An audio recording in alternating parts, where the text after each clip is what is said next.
Little something different in the shop today.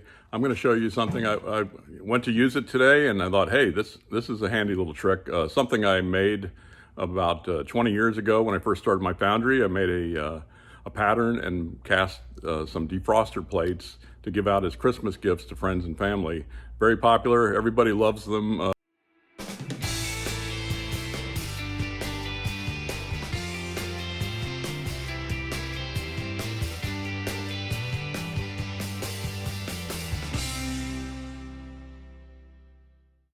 Now this is what I made.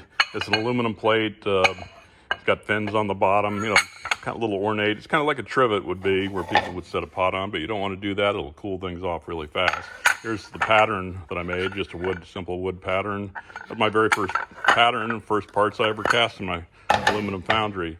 But it doesn't have to be anything like this. Any chunk of aluminum will do. The bigger the better. And this is just something that you know, is about right size for a couple of steaks to throw on there.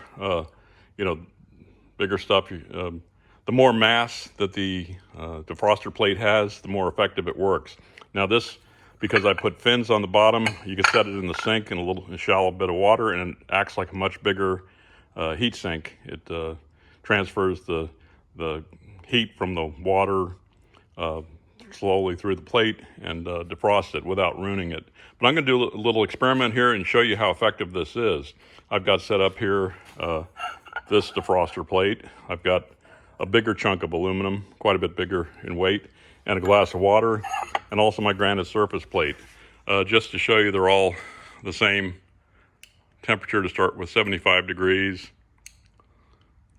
75.5, 74.5, and the granite plate is 75.5. Let me set this up and we'll have it on time lapse and the timer, and you can see how effective this is.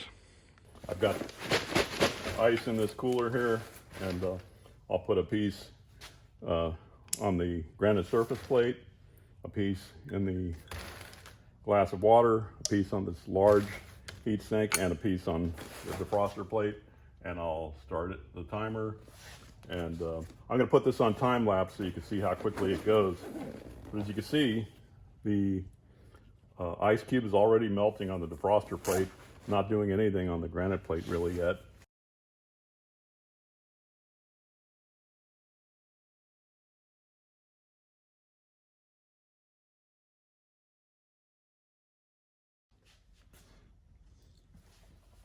All right, the large piece of aluminum defrosted it in 1 minute and 34 seconds. The smaller defroster plate did it in 2 minutes and 53 seconds.